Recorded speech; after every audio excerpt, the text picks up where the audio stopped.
What if one of Hollywood's most famous entertainers, a man known for his comedy, music, and charisma, suddenly admitted that one of the biggest choices of his life was not made with care? What if the father of 12, Nick Cannon, revealed that his journey into building such a massive family was driven less by intention and more by unresolved trauma? Today, that's exactly the confession making headlines across the country. Nick Cannon, television host, actor, and musician, is best known these days for his role on The Masked Singer. But off-screen, his personal life has often overshadowed his career. With 12 children by 6 different women, Cannon has long been a lightning rod for public fascination, admiration, and sometimes criticism. And now, in a rare moment of reflection, Cannon himself admits that things might have been different if he had confronted his pain earlier. Speaking on The Breakfast Club, Cannon opened up in ways that few expected. He admitted that having 12 children was, in his own words, careless, because he hadn't done the inner work needed to process his trauma before making such life-altering decisions. "If I would have did the work and the healing," he told Charlemagne the God, Jess Hilarious, and DJ Envy, "I probably would have took my time in a lot of other scenarios.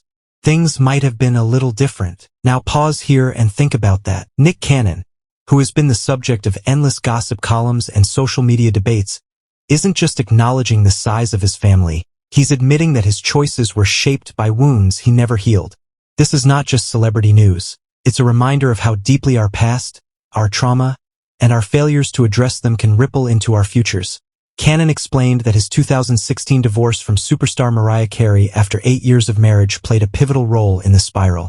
The couple had twins, Monroe and Moroccan, back in 2011, but the collapse of their marriage left Cannon reeling.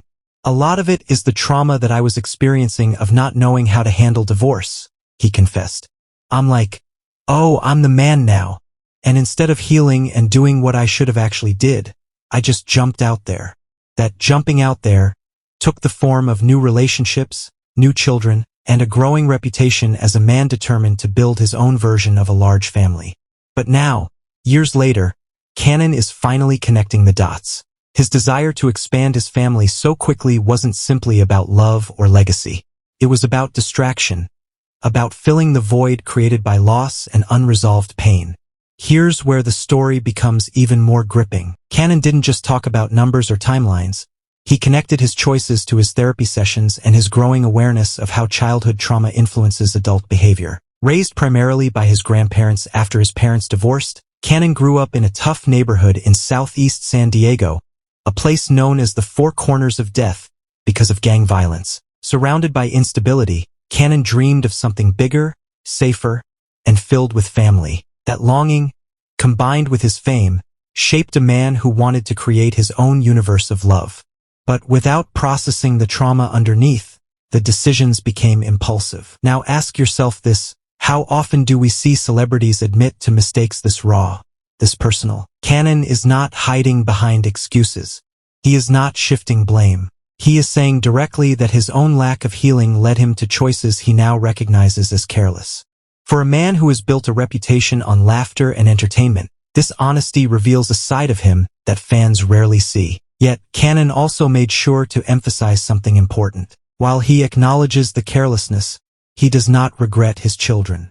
"Every child that I had was made out of love, and there were strong relationships," he said. He underscored the love and commitment he feels toward every single one of his kids, insisting that they were never accidents in the emotional sense. They were born into meaningful relationships, even if his journey to fatherhood was rushed. And here's another powerful hook. What happens when someone in the public eye challenges the narrative about their own life? For years, critics have joked about Cannon's family size, memes have mocked him, and tabloids have reduced his fatherhood to a punchline. But with one candid interview, Cannon reframed the entire story, not as a comedy, but as a cautionary tale about trauma, choices, and the need for healing. He admitted that counseling has changed his perspective. Therapy has shown him how childhood trauma shapes adult patterns. It has made him realize that the choices he made after his divorce weren't about freedom, but about pain. He told The Breakfast Club that had he done the work sooner, he might have taken more time. He might have slowed down. He might have made different decisions. And yet, in true Nick Cannon fashion, he balanced that regret with optimism. He reminded the hosts and his listeners that he comes from a big family himself, with 4 younger brothers, and that being part of a large family always felt natural to him. On a podcast earlier this year, he said that coming from such a background made him want to recreate that environment for his own kids. In June, on the Really Good podcast, he even admitted it's unlikely he'll have more children. That statement, paired with his recent confession, paints the picture of a man who is finally ready to slow down. But the larger story here is about responsibility. Cannon's honesty highlights something universal, that unresolved trauma can lead us into choices we later question. Whether it's relationships, career decisions, or, in his case, fatherhood, pain has a way of steering us when we refuse to confront it. His willingness to acknowledge this truth on such a public stage may resonate with many people far beyond his fanbase. So, what should we take away from this? Nick Cannon's story isn't about scandal. It isn't about celebrity excess. It's about growth, reflection, and the painful realization that healing cannot be skipped. Cannon's 12 children are his legacy, but so too is his newfound transparency. And perhaps by admitting his mistakes, he is giving his fans, and his own children, a chance to learn a deeper lesson. That real strength lies in facing our trauma, not running from it. And here's the final thought that keeps the story alive. Every time Nick Cannon steps on stage, hosts a show, or appears in public, he now carries not just the title of entertainer, but a father 12 times over. He knows the world is watching. He knows people are counting.